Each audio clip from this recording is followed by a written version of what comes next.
What's up, guys? Today we've got the Galaxy A54 here, and we typically don't look at mid-range phones, but this was very highly requested since I did that video talking about mid-range phones. And yeah, so I decided to go ahead and pick it up so I could sort of demonstrate what I was talking about. We haven't looked at a mid-range phone on this channel, like a new one, in like a long time, maybe like a year. So A54 here. This phone costs around 400 bucks, USB-C, and now you don't get any type of charging brick with the mid-range phones now. So it's kind of the same thing as the flagship phones. So I don't know when they started doing that. They probably, maybe, I remember getting a brick with my A52. But off rip, this feels really good, guys. It does not look cheap at all, and from what I see with these specs, this is IP67 dust and water resistant, and it's also a glass back on here, which is also kind of strange, because typically these A series phones, like the A53, A52, have always been plastic.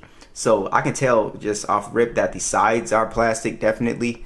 But that's pretty cool that you get a glass back. It gives it kind of a more expensive look and feel. Alright, so the A54 has a 6.4 inch display. It's a Super AMOLED display. It's 120 Hz HDR10 plus, and then it is also 403 for the PPI. So it's a pretty good display, and I think one of the most impressive things here is that for a mid-range phone, this does have a 1000 nits peak brightness, so it's pretty bright outdoors. So when I went out to take photos and stuff like that, didn't really have any issues with the brightness on here. So I think, is the display on the same quality as a S23 Ultra? No, I can pretty much kind of tell from the colors and overall just the panel's quality. Like, it's not bad or anything like that, but you can kind of tell a little bit coming from the the more expensive Ultra phone. But the display itself is actually pretty good. It's fairly colorful. Like I said, the only thing that I notice is you got a little bit of bezel, but that's pretty much expected from a panel like this. And also another cool thing is a completely flat display, which a lot of people like. So the display, not bad at all. It's very smooth, very nice display here. All right, so this is one of the main reasons that I like to recommend older flagship phones, and that is for the gaming performance here. So for a game like PUBG, for the A54, we pretty much can't even get smooth extreme on here.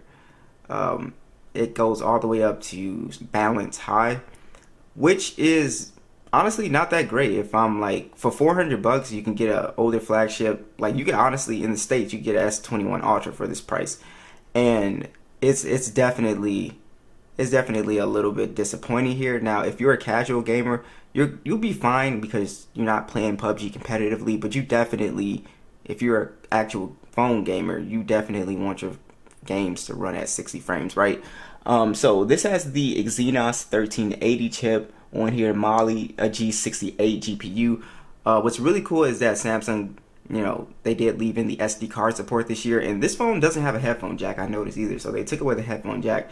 I remember my A52 has a headphone jack, but they took that away. But just back to the overall performance, like I said, not really impressed with gaming performance at all. You can definitely get much better settings. Honestly, I would argue the Pixel, I'm pretty sure it can play this game at better settings as well too. So really not that impressed with gaming on here, just to be straight up honest. Now, to touch on performance, again, all right, so I do want to talk about the overall just like performance of the phone here. So again, we have 128 gigs on this model and 6 gigs of RAM. There is an 8 gigabyte RAM model. This is the 6. And yeah, so performance, to my surprise, it is pretty smooth just doing your normal activities. Now, when I read the article about this phone lagging and stuff like that, using the phone, I was like, well, what is he talking about? So basically, it's like certain little animation lags, right? So going into multitasking like this, sometimes you'll see like it's kind of a little bit slow, and it's mostly when you have a ton of applications open. And I wouldn't even say I have a ton of stuff open, honestly. I don't have a ton of heavy stuff open. But yeah, so you'll notice that like right there, you saw it come in and it's kind of like jittery. You don't really find that on, you know, flagships, older flagships even. So that's pretty interesting. And I would say, so I'm pretty sure that's what he's talking about. And also the fingerprint scanner is nowhere near as fast as the old flagship phones. I think this can't be a this is not a, it feels like an optical one. This is not the ultrasonic at all. The ultrasonic fingerprint you can tap and you'll be able to go on your phone. So this is nowhere near as fast. So that's one thing I noticed. And also the animations, if you guys can see, it's not super smooth. I don't know how well that's translated on camera, but it's not like, it doesn't feel as smooth. It's because unlocking the phone on like a S10 Plus, animation wise and smoothness, it just feels smoother. But overall, the general performance, I don't think anybody would say this phone is slow. Like you guys can see, like it's not like crazy glitching and lagging and stuff like that. It's pretty fast for the most part here. But like I said, if you probably throw more applications at it, like it'll probably start to stutter a little bit if you're like a more heavier user. And like I said, also another thing with just having a phone like this, it'll kick applications out of the background. But overall for speed, I was expecting much worse, and this actually is pretty smooth for the most part. The A54 does have stereo speakers on here. Let's go ahead and test them out. Max volume.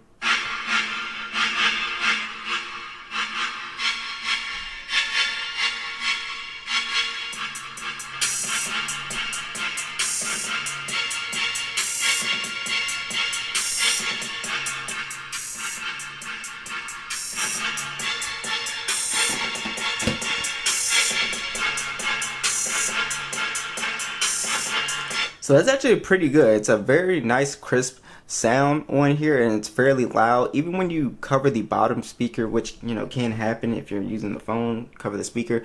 This speaker does put out a pretty good amount of sound. So I think the stereo speakers are actually pretty good, and also a good amount of bass. So I'm pretty impressed with that.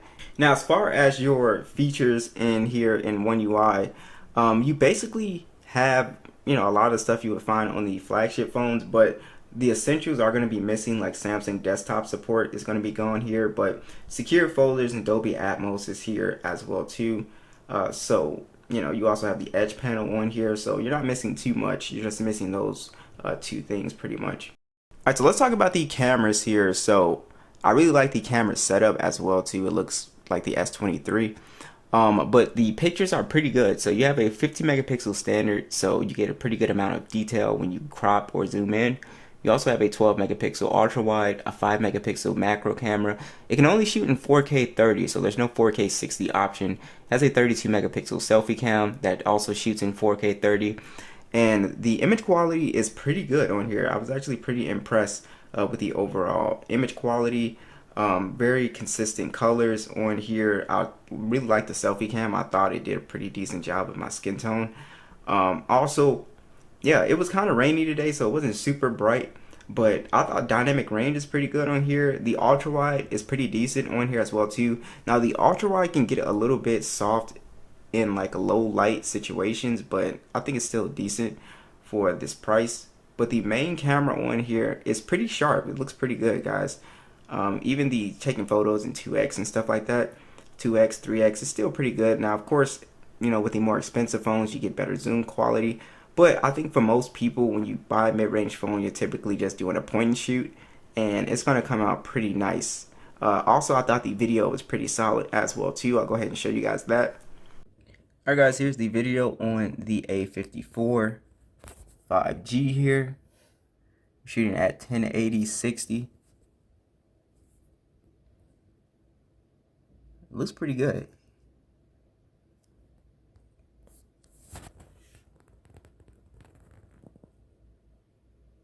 Let me know what you guys think.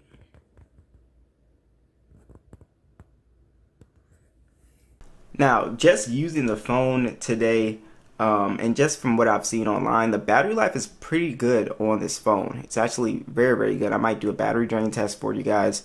But it's a 5,000 milliamp battery. Now, it does charge somewhat kind of slow at 25 watts. And one of the things that you're going to be missing with a flagship or older flagship is there is no type of wireless charging, reverse wireless charging on here. So yeah, so that's pretty much it for this video. It's actually a pretty decent phone for the price. Do I think it's better than an older flagship? Not really. I think the one advantage it might have is that the battery life is pretty good on here. But it seems like everything else is about what I expected. So be sure to let me know what you guys think about the Galaxy A54.